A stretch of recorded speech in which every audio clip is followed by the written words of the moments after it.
Thank you, Mr Speaker.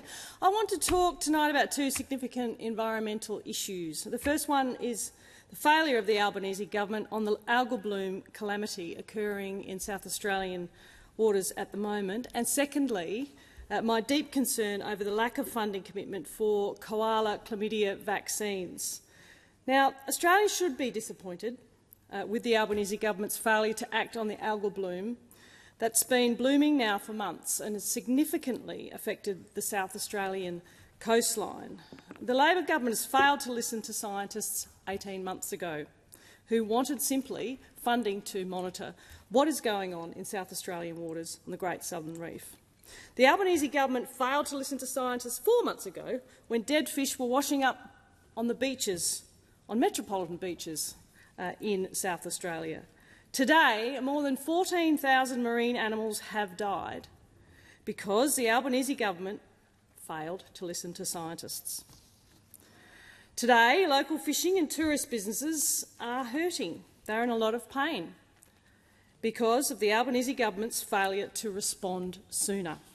And trade has completely ceased for commercial fishers at Port Vincent and at Stansbury on the Yorke Peninsula.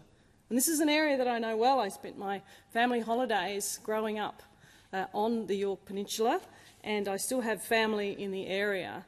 I know it very well, crabbing as a young girl in Ardrossan, fishing for King George whiting in the Gulf, and it is heartbreaking to see what South Australians are going through. Oyster farmer Steve Bowley hasn't sold an oyster in over 80 days. Fisher Paul Germain hasn't caught one single fish in over 80 days. Bart Butson, the local fisher at Port Wakefield, saw hundreds of dead cuttlefish floating on the sea and has seen southern calamari absolutely disappear.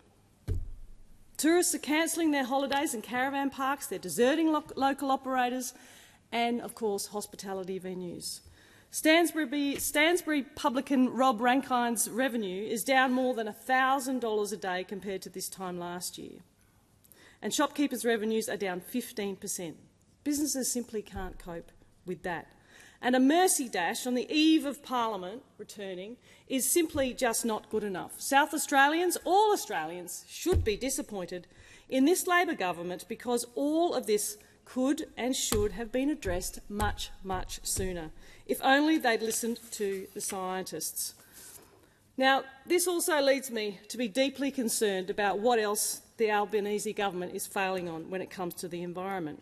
And for that, I need to look no further than my own region and my deep concern over the lack of funding commitment for koala chlamydia vaccines.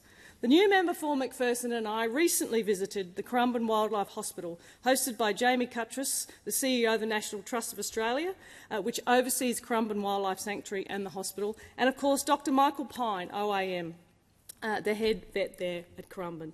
Michael and Jamie lead one of the busiest wildlife hospitals in the world, treating 252 species and over 16,000 patients per year, and also hosting thousands of school children through their education programs and many, many tourists. And their work includes looking after more than 386 koalas admitted to their hospital, operating the vaccine development for chlamydia, for koala retrovirus, for microbiome and genetics, and vaccination of more than 350 koalas. The vaccination program through the recapture and monitoring of the vaccinated koalas shows great promise, and the relatively low disease rate amongst the vaccination koalas and the relatively high fertility rate suggests that the vaccine is providing a level of protection.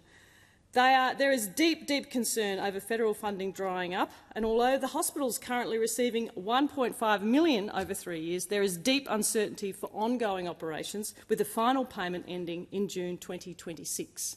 And there is no commitment from the Albanese government regarding further funding, despite many, many requests. So I encourage the Albanese government to listen to the scientists, to provide funding with certainty for the Currumbin Wildlife Hospital and the Sanctuary, and I encourage all Australians to come and visit the Currumbin Wildlife Sanctuary and Hospital and let them know that their local members are fighting for them, and we are also fighting for the koalas on the Gold Coast.